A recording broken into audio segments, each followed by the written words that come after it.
സർവശക്തനായ ദൈവത്തിൻ്റെ അതിപരിശുദ്ധ നാമം അതിയായി മഹത്വപ്പെടുമാറാകട്ടെ. നിങ്ങൾ ശ്രവിക്കുന്നത് ജീസസ് വോയിസ് മെസ്സേജ്. എല്ലാ ശ്രോതാക്കൾക്കും കർത്താവായ യേശു ക്രിസ്തുവിൻ നാമത്തിൽ സ്വാഗതവും സ്നേഹവന്ദനവും അറിയിക്കുന്നു.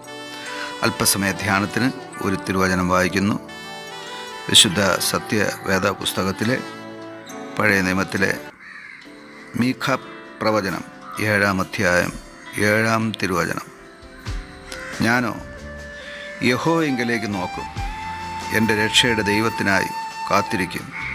എൻ്റെ ദൈവം എൻ്റെ പ്രാർത്ഥന കേൾക്കും.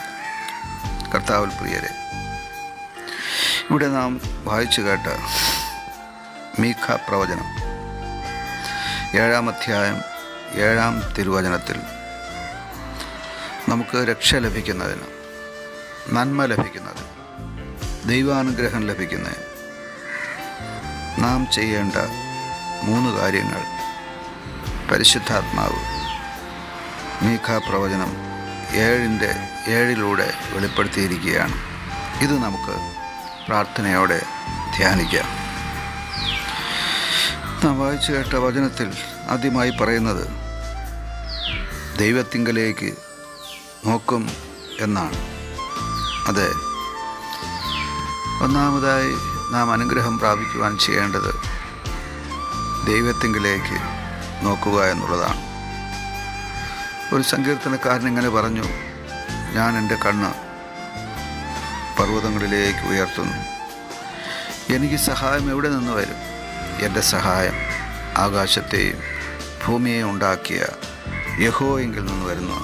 അതേ പ്രിയമുള്ളവരെ, മർത്യന് സഹായം ലഭിക്കുന്നത്, നന്മ വരുന്നത്, അനുഗ്രഹം ഉണ്ടാകുന്നത് സർവശക്തനായ ദൈവത്തിങ്കൽ നിന്നാണ്.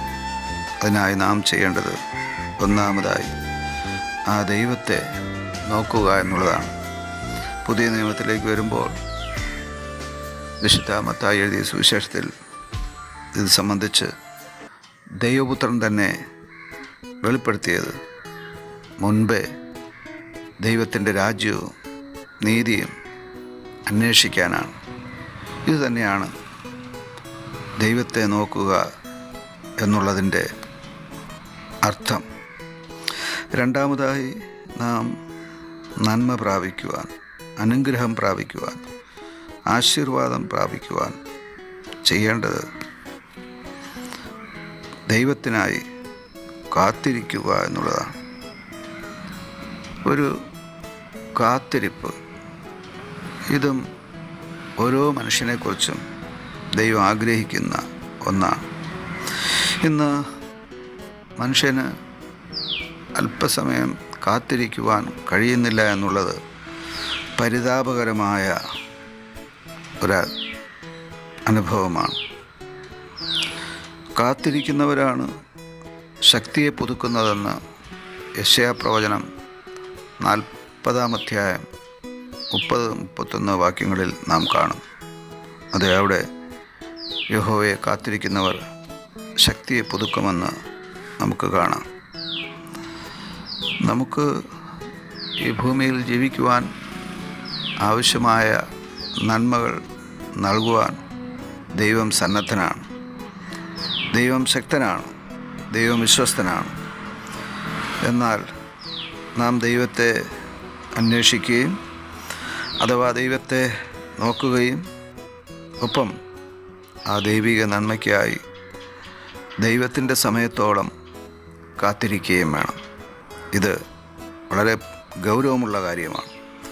ദൈവത്തിൻ്റെ സമയമെന്ന് പറയുമ്പോൾ നമ്മുടെ സമയം പോലെ അല്ല ദൈവത്തിൻ്റെ സമയമെന്ന് പ്രത്യേകം നാം ഗ്രഹിക്കേണ്ടതാണ്. മൂന്നാമതായി, അവസാനമായി ഈ വചനത്തിൽ പറയുന്നത് നമുക്ക് നന്മ ലഭിക്കുവാൻ, അനുഗ്രഹം ലഭിക്കുവാൻ, ആശീർവാദം ലഭിക്കുവാൻ നാം ദൈവത്തോട് പ്രാർത്ഥിക്കണമെന്നാണ്. നാം വായിച്ചു കേട്ട വചനത്തിൽ എൻ്റെ ദൈവം എൻ്റെ പ്രാർത്ഥന കേൾക്കുമെന്നാണ് പറഞ്ഞിരിക്കുന്നത്. നമ്മുടെ പ്രാർത്ഥനകൾ, നമ്മുടെ അപേക്ഷകൾ, നമ്മുടെ യാചനകൾ കേൾക്കുവാൻ ഒരു സർവശക്തനായ ദൈവമുണ്ട് എന്നുള്ളത് നമുക്ക് എപ്പോഴും ആശ്വാസം നൽകുന്ന ഒരു സത്യമാണ്. അതെ, പ്രാർത്ഥന കേൾക്കുന്ന ഒരു ദൈവം നമുക്കുണ്ട് എന്നുള്ളത് എത്ര വലിയ ബലമാണ്, എത്ര വലിയ ഒരു അനുഗ്രഹമാണ്.